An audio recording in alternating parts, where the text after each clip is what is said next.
happy Easter. It's good to see you guys. And I'm glad that you chose to come this morning for our Easter service. And this morning, not only are we having our Easter service, but I'm also starting a brand new series today called I Am. And the reason for the message is simple. We need to understand better about who Jesus is. And I think especially this day and time in our culture, people have lost the concept of exactly who Jesus is. If you look around on television and magazines and newspapers and all, you find out that people really don't understand who Jesus is. So I think it's important that we spend some time getting to understand exactly who Jesus really is. And the way we're going to do that is we're going to go through the Gospel of John. We're going to look at some statements that Jesus made, each of them preceded by I am. And there are 7 of them. And so his statements in John's Gospel kind of shed some light on exactly who Jesus is. And as we dig deeper under those statements, some of them seem mystic or cryptic and some of them shrouded in parables. But I think when we uncover them and dig deeper, what we're going to find is a clear picture of exactly who Jesus is. And it will help us to better understand our relationship with Him. Now, these statements, I am statements, they all kind of go back to a statement that God made in the Old Testament in Exodus when Moses said to God, when God had called Moses to go set the Israelites free, He said, "Who should I say to them has sent me?" And God said, "Tell them, I am has sent you." And so this is God's name, His divine name, I am. And I'm not going to take time this morning to dig deep into that. But over the next couple of weeks, I will talk about that a little bit more. But this morning, I have so much to get through. I'm going to wait and talk about that next week. But I want you to understand that's where these statements come from. I am. When Jesus says, I am the bread of life, or I am the way, the truth, and the life, or I am the resurrection, He's pointing back to what God said to Moses thousands of years earlier. Jesus is the great I am. And so as we look through these passages, we need to understand that these things relate together. Well, this morning, we're going to start this series off by looking at one of the most powerful things that Jesus said, and that is, I am the resurrection. And it's a great day to start that because this is Easter and we're looking at the resurrection. So I want you to turn in your Bibles to John's Gospel, chapter 11. And we're going to spend most of our time in chapter 11 this morning so that you can follow along with me. Just keep that open today. I'll start by looking at John 11, verse 1, and it says this. A man named Lazarus was sick. He lived in Bethany with his sisters, Mary and Martha. A man named Lazarus was sick. It sounds like the beginning of a really sad novel, doesn't it? It was a dark and stormy night, and Lazarus grew weaker and weaker by the moment. It's dramatic. It's powerful. But you know what? It could be your story. Could be our story. A man named Joe was sick. He lived in Birmingham, Alabama. A man named Paul lost his job. A woman named Susie just got diagnosed with cancer. A young boy by the name of Jonathan was neglected and abused. Insert your name and put your situation. It doesn't matter who you are or where you're from. All of us have gone through tragedy. All of us have gone through problems. And if you haven't yet, then you must be pretty young because you will face something in your life one day. And you're going to be able to put your name in here and say, a man or a woman named, and fill in the blank. But I want you to know that the story doesn't end there. That's only the first line. And so we're going to keep on reading. Let's talk about Lazarus and his story.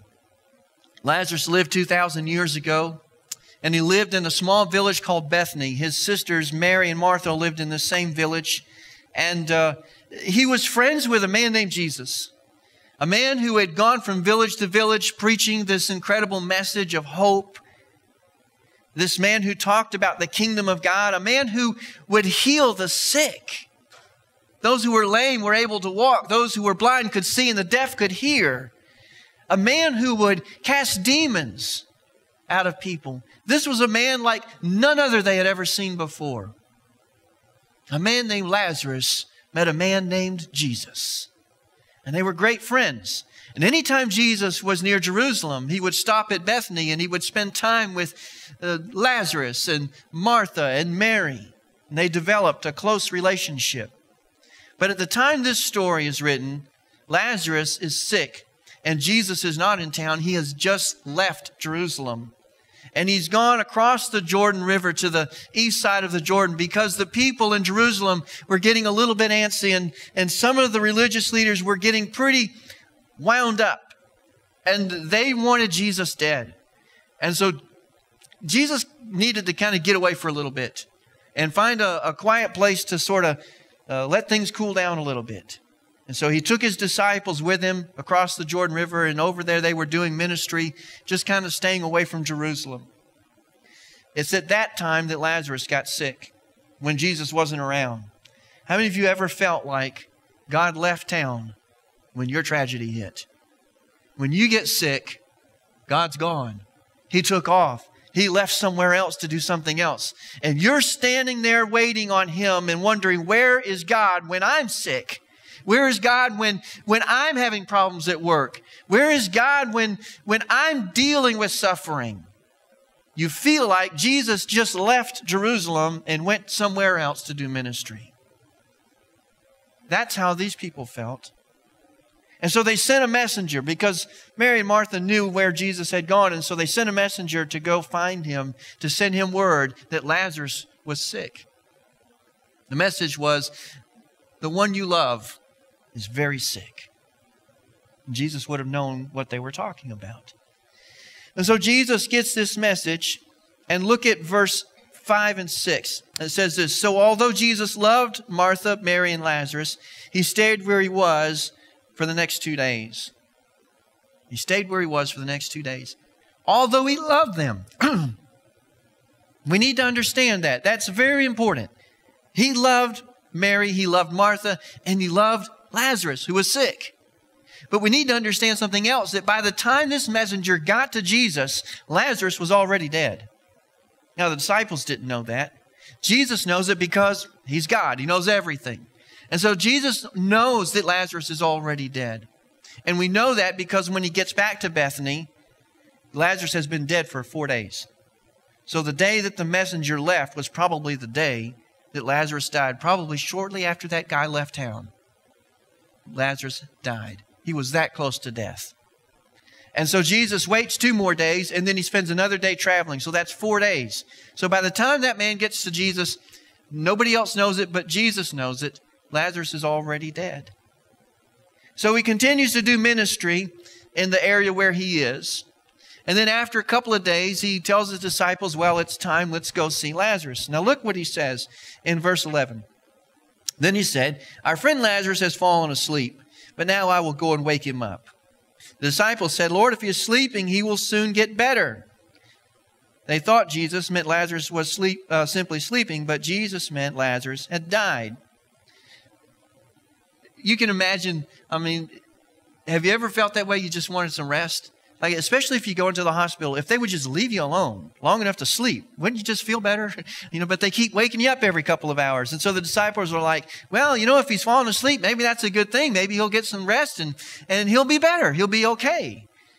They didn't understand what Jesus meant. Jesus said, well, that's not exactly what I'm talking about. And so look at the next verse. It says, so he told them plainly, Lazarus is dead. And for your sakes, I'm glad I wasn't there. For now you will really believe. Come, let's go see him.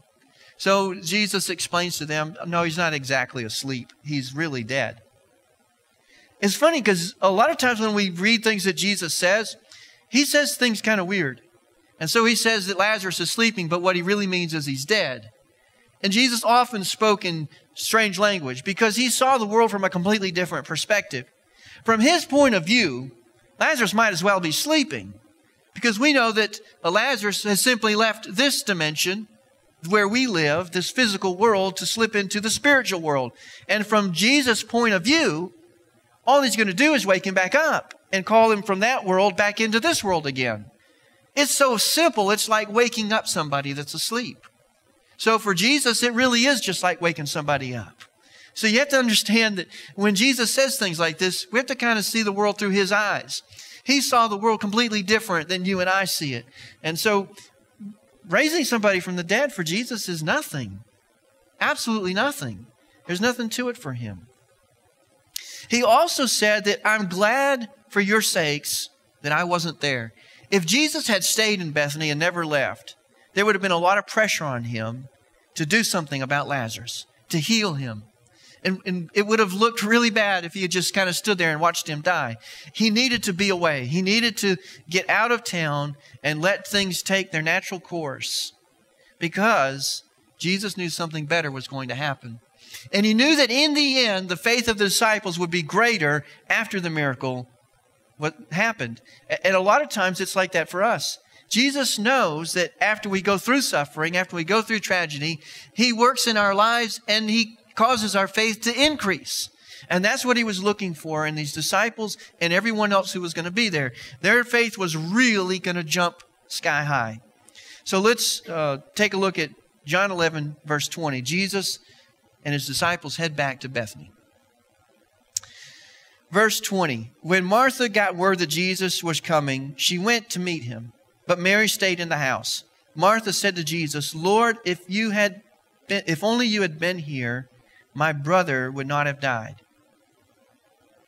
Any of us would have said the same thing. We would have felt the same way. Lord, if you hadn't taken off somewhere else while I was hurting here, I wouldn't have had to go through this. Lord, if you had just listened to me when I prayed the first time, then I wouldn't have suffered all this tragedy. If you had healed me when I first asked you to heal me, then I wouldn't have gone through all of this pain that I've suffered. If you had answered my prayer when I prayed, I wouldn't have lost my job and I wouldn't be in the situation I'm in today. God, why don't you listen to me? And Mary had the same question, because the Bible tells us when she showed up in verse 32, when Mary arrived and saw Jesus, she fell at his feet and said, Lord, if only you had been here, my brother would not have died. It's a natural human response to look at something like this and say, well, God, I don't understand why I prayed and I prayed and I prayed. I reached out to you, but you weren't there. I called on you and you were silent. The heavens were like brass and my prayers went nowhere. That's how we feel. The truth is that our prayers do go up to heaven. Every prayer that you pray makes it to the throne of God. And the reason we feel this way sometimes is we feel, because God doesn't answer us immediately, we feel like He's abandoned us. We measure God's love for us by how attentive He is to us. If He answers our prayer right away, we say, oh, God must really love me. God must really care about me because he came to my rescue immediately. But if we pray and we don't hear from God and we're waiting on an answer, we feel like, from our point of view, that God is ignoring us because He doesn't care about us. Maybe He doesn't even love us. None of us likes to wait. How many of you like to wait? No, I don't like waiting either. This month was our month to renew our tags. And so I had to go to the DMV. And I could have gone online and done it the easy way in the middle of the month and never even go in. But no, I had to wait because I forgot about it. And so here it is the last week.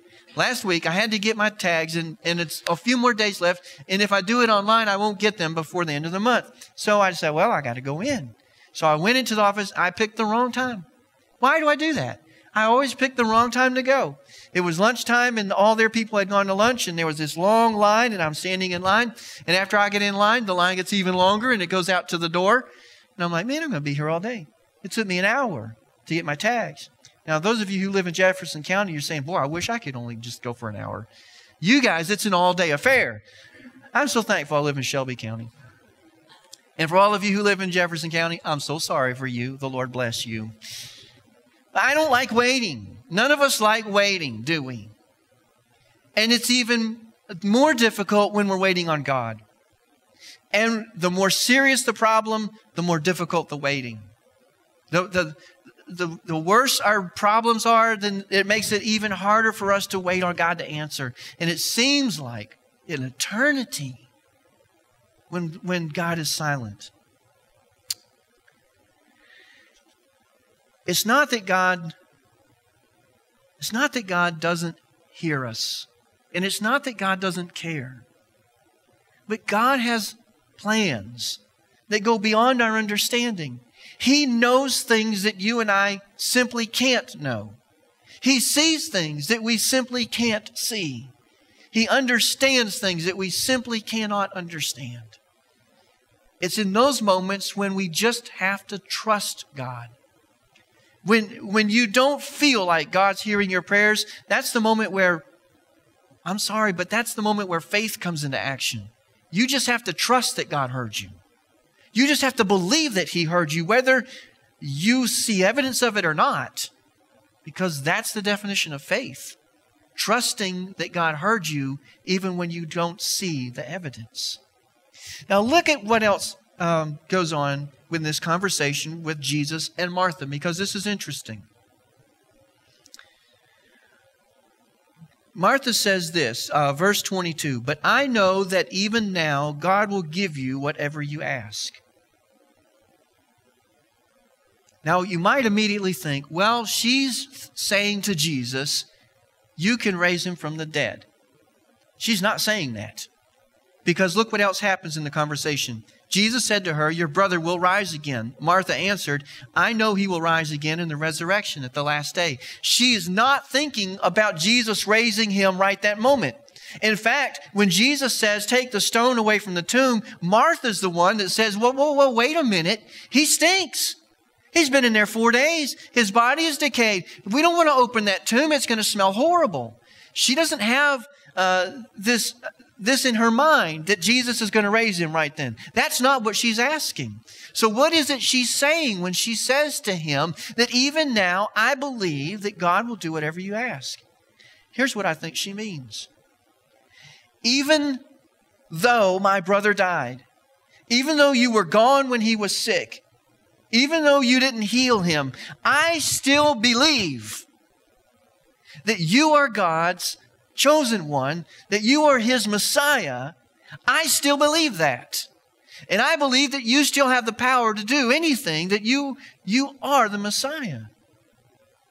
You see, when we face a tragedy, we have to still believe that even if God doesn't come back, like Martha said, even now, even after all of this, even after Lazarus is dead and buried and he's in the tomb and it's been 4 days and it's too late, even now, I still believe in you. I still trust in you. And we need to have that kind of faith with our God, to believe in Him even though we go through difficult times, even though we have to go through a tragedy, even though life is hard. We have to have the courage and the faith to say to Him, but God, even though you didn't do things like I wanted you to do them, and even though I feel like you don't hear me, I'm still believing in you. I'm still trusting in you. I still believe. Listen to what happened. There's probably nobody that suffered more than the man named Job. And if we look at his story, after all that he went through, look what happened. Job chapter 2, verses 9 and 10. His wife said to him, "Are you still trying to maintain your integrity? Curse God and die." But Job replied, "You talk like a foolish woman." You see, she wanted him to just end it. If he cursed God, God would take him out. That'd be it. No more suffering. It'd be done, because what else can happen to him? I mean, he's gone through so much. She said, just end it. Just curse God and just die. But Job says, "You talk like a foolish woman. Should we accept only good things from the hand of God and never anything bad?" So in all this, Job said nothing wrong. Job understood that even in the midst of suffering, in the midst of tragedy, we still trust God. We don't doubt Him. We don't dismiss Him. We still believe in Him. And that's the message that we need to get from this story as well. That Martha said, even now, I know, I trust you. I believe in you. Okay, let's continue the conversation between Jesus and Martha. Verse 25. Jesus told her, "I am the resurrection and the life." You see, Martha had said, "I know He'll rise on the last day in the resurrection." And Jesus says, "No, you don't understand. I am the resurrection You're not waiting on the day of the resurrection. The resurrection is standing in front of you. Jesus says, I am the resurrection and the life. Wow. I'm not sure Martha got that. I don't think she really understood the depth of that. But then he says, anyone who believes in me will live even after dying. Everyone who lives in me and believes in me will never, ever die. Do you believe this, Martha? Now, let's just think for a minute. Let's think of what Jesus just said. Anyone who believes in me will live even after dying. That death was very real in Martha's mind. She watched her brother suffer. She watched him die. She watched him take his last breath. It's over. They buried him. He's in the tomb. The stone is rolled over the front. It's over. It's final. Death is real. But Jesus says, even when someone dies, they're still alive. Do you believe this, Martha? He says, everyone who lives in me and believes in me will never die. She just watched her brother die. This stuff that Jesus says doesn't make any sense. You understand why it was probably difficult for some of the people in his day and time to listen to the things that he said. When he says this to a woman who just watched her brother die. But then when he says to her, do you believe this, Martha? She says, yes. Even after she saw all this happen, even after her brother's dead, she's looking at Jesus and he says, I'm the resurrection and he who believes in me will never die. Do you believe this? And she says, well, you said it, so yeah, I believe it. Can we believe God in the face of reality? Can we believe God in the midst of our suffering? Can we believe God when we come face to face with death itself and still believe that He's the resurrection? Can we still believe that he who believes in Him will never die? That's a tough thing. Especially when you think of Martha, whose brother is dead. And she just watched all of this unfold in front of her. But that's what Jesus is asking us to understand. It's a mystery. It's not something easy to explain. It's not something easy to understand. But listen to what John wrote in his gospel at the very beginning of his gospel, in chapter 1, verses 3 and 4. And he's talking about Jesus. He says, through Him all things were made. Without Him nothing was made that has been made. In Him was life, and that life was the light of all mankind. Everything that was made through Him. Jesus is the source of creation itself. So all of us are here today because Jesus created us. And in Him is life. We are alive today because He gave us life. It's a divine gift to us that we are even alive. In Hebrews 1:3 it says this, not only did Jesus create everything, but listen to this. The Son is the radiance of God's glory and the exact representation of His being, sustaining all things by His powerful word. Sustaining all things by His powerful word. Every time I read that verse, I can't help but think about this. The world is made up of elements that we can't even see. Small atoms, and atoms are made up of even smaller things. And we haven't even unlocked the smallest bit of what's in there. We can't understand all of it, but we've learned so much. And what we realize is that an atom contains within it an incredible amount of power. Where does that power come from? What holds that atom together and keeps it from flying apart? All the electrons and protons and neutrons from just scattering into oblivion. I believe that what this scripture is telling us is that Jesus holds the universe together and keeps it from flying apart. And the reason the world even can exist is because God's power, first of all, created it and then holds it together. If Jesus would lift His hand from the creation of the world for even a fraction of a second, it would all obliterate into nothing. His power holds everything together. We've got to believe this. If He has the power to create, and if He has the power to sustain everything, then He can even raise the dead. He can even bring back what was dead. The exciting part of what Jesus said is, anyone who believes in me will live even after dying. Lazarus wasn't really dead. His body was dead.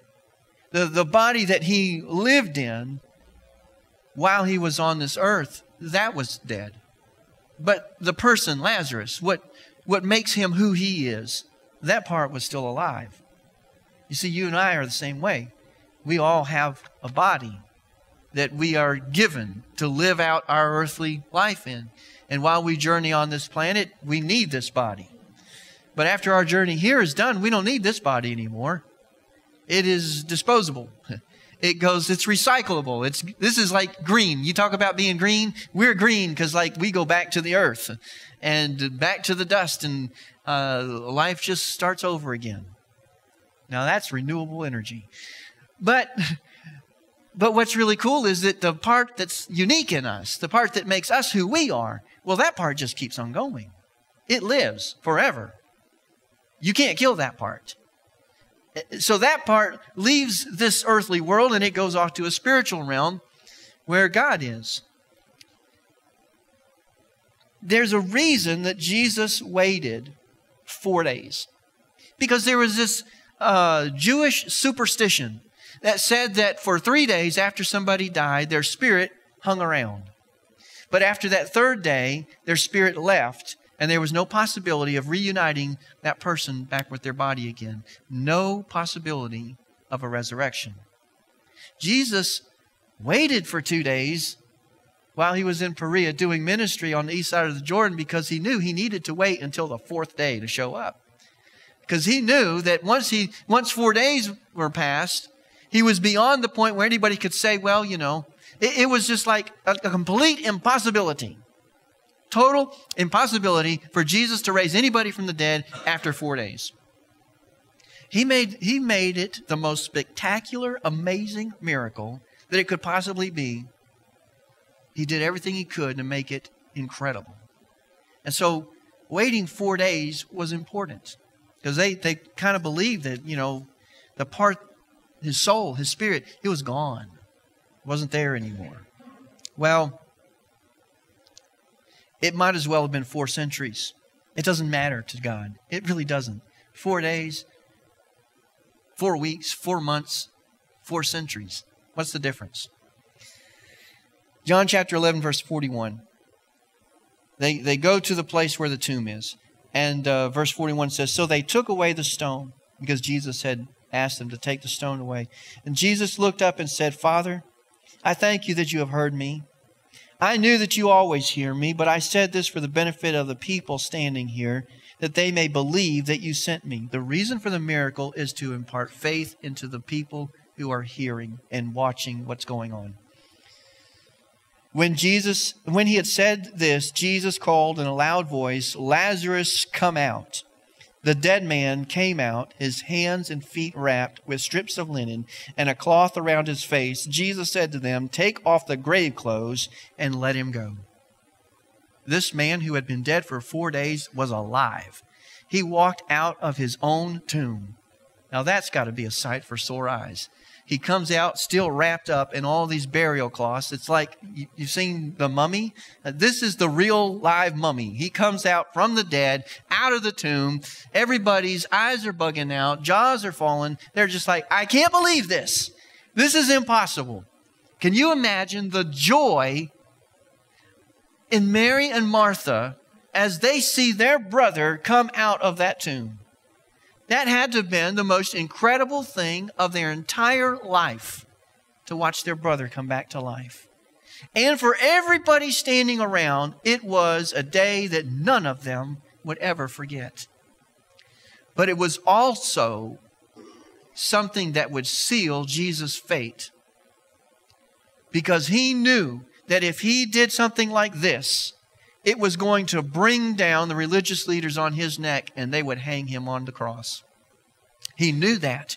And he knew that it was going to take an event like this to stir the people up to excitement, into a frenzy. We talked last week about Palm Sunday, the triumphal entry when Jesus came into Jerusalem and the crowds were next to him and they were shouting, "Hosanna to the King, the Son of David. Blessed is he who comes in the name of the Lord." Why were they excited? Why were they all pumped up? Because Jesus raised Lazarus from the dead.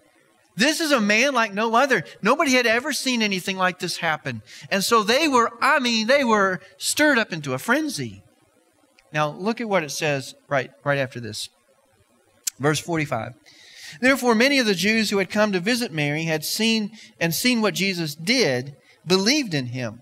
But some of them went to the Pharisees and told them what Jesus had done. Then the chief priests and the Pharisees called a meeting of the Sanhedrin. "What are we accomplishing?" they asked. "Here is this man performing many signs." Verse 48. "If we let him go on like this, everyone will believe in him, and then the Romans will come and take away both our temple and our nation." Then one of them, named Caiaphas, who was the high priest that year, spoke up. "You know nothing at all. You do not realize that it is better for you that one man die for the people than that the whole nation perish." I'm not sure he realized what he was saying, but that was a prophetic utterance. It's better for one man, Jesus, to die for the whole nation. And he did. He did die for that nation. But look at verse 53. "So from that day on, they plotted to take his life." They plotted to take his life. Jesus knew that this was going to cause this turn of events.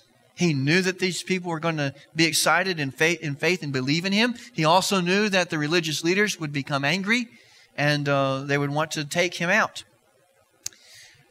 But it was all part of the plan. Now, I want us to go to the next chapter in John chapter 12. Because Jesus says another one of those weird cryptic things that he's famous for saying. Here's what he says. John chapter 12, verse 23. Jesus replied, and by the way, if you read the context was that someone came to Jesus and said, "So-and-so wants to come see you." This is his response, that someone wants to come and visit with him.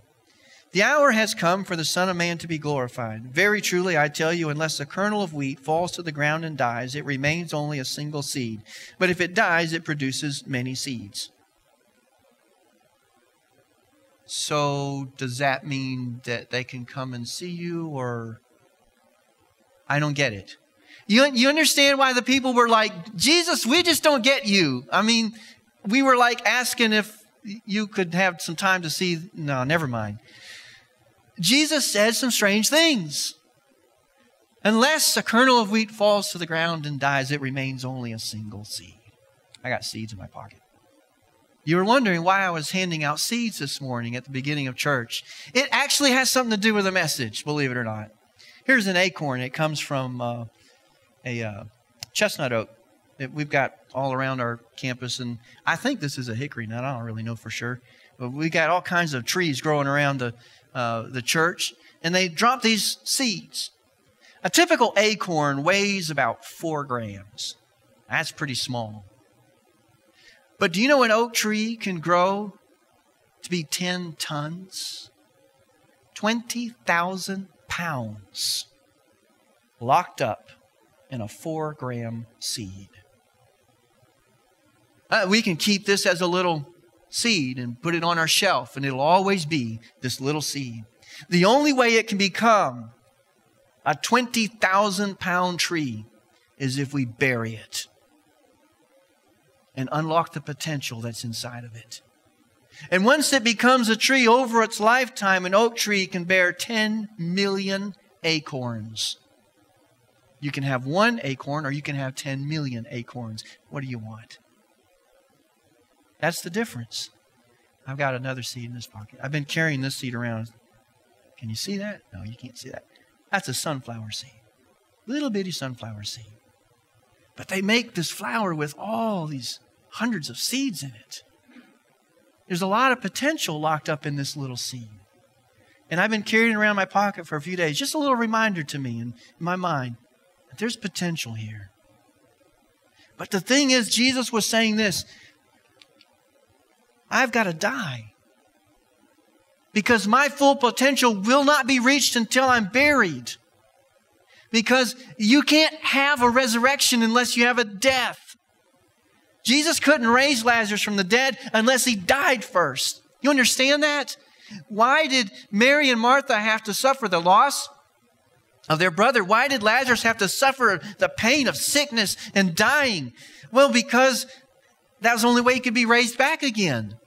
I mean, you have to go through that in order to experience the resurrection. Jesus couldn't be raised from the dead until he died. But you see, his death unlocked incredible potential. More than we could possibly imagine.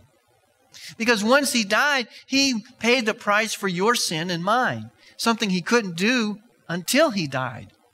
His death took our place because the penalty for sin is death. So he died in our stead, in our place. And then, not only that, but when Jesus rose from the dead, after his resurrection, he sent his Spirit to live inside of all of us.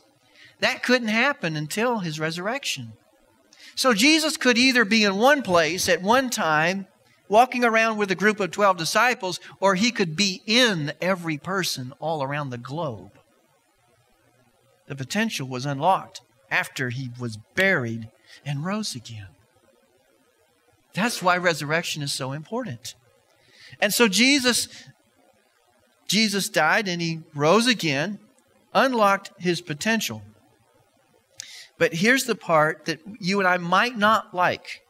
Because right after Jesus said this thing about it remains only a single seed, but if it dies, it produces many seeds. The very next verse says this, verse 25, anyone who loves their life will lose it, while anyone who hates their life in this world will keep it for eternal life. Again, with the crazy things that Jesus says.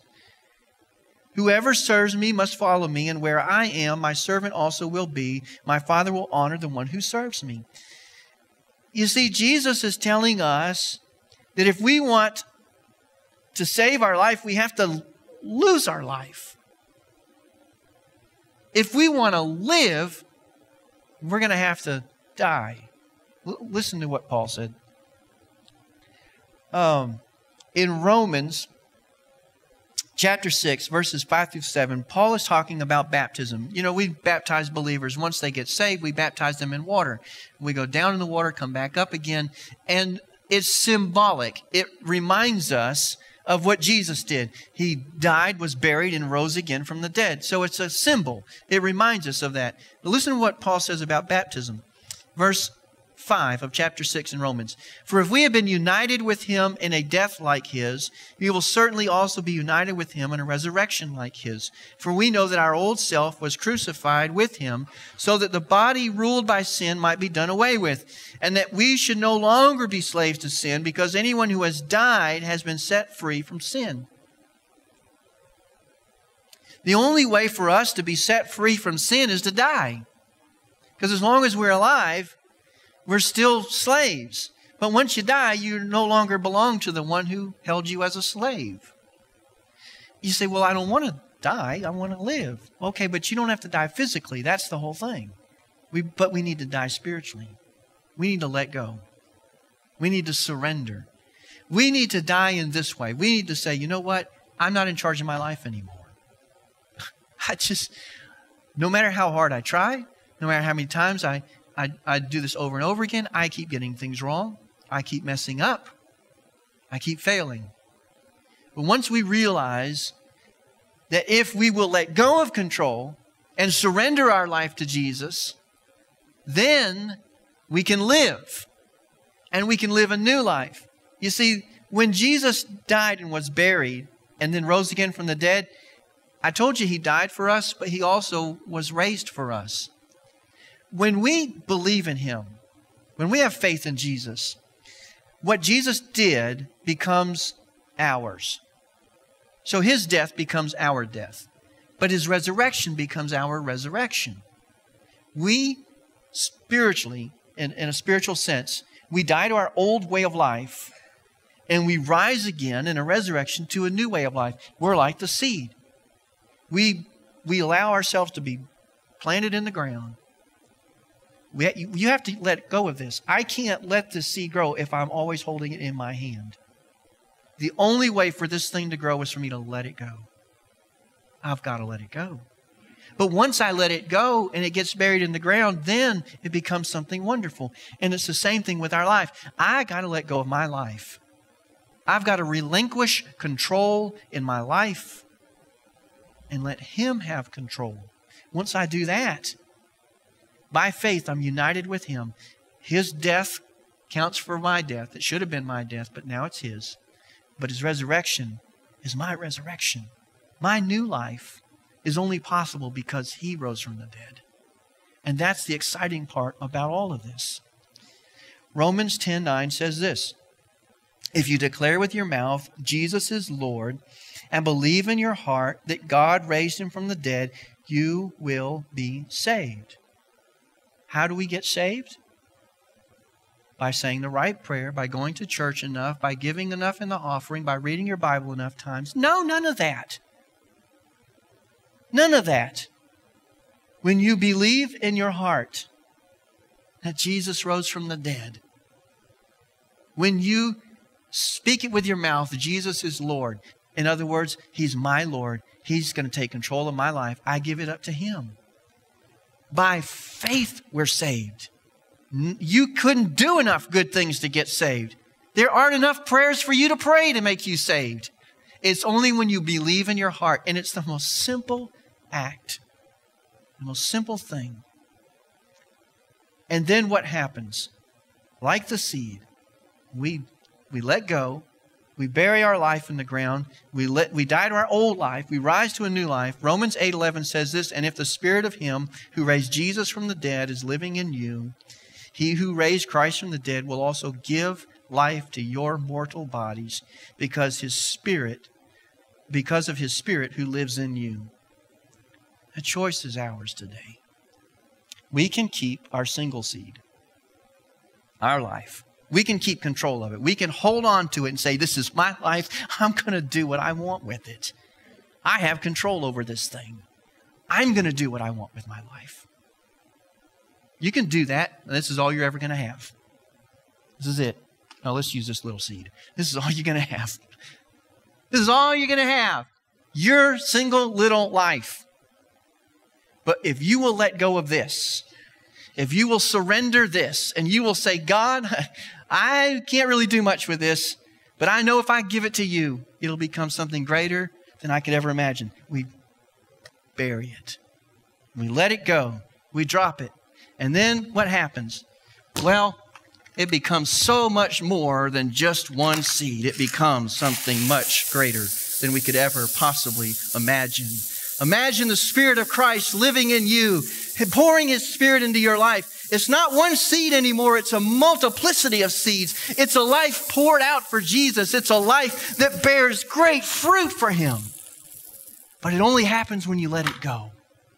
It'll never happen as long as you hold on to that life and say, it's mine. It's mine. I'm not going to give it to you. The great harvest comes when we let go of our life. We say, God, I give it up to you. Unless a kernel of wheat falls to the ground and is buried, it remains only a single seed. But once it is buried, it produces a great harvest. That's resurrection power. The resurrection power of Jesus living in us, doing through us more than we could ever do on our own.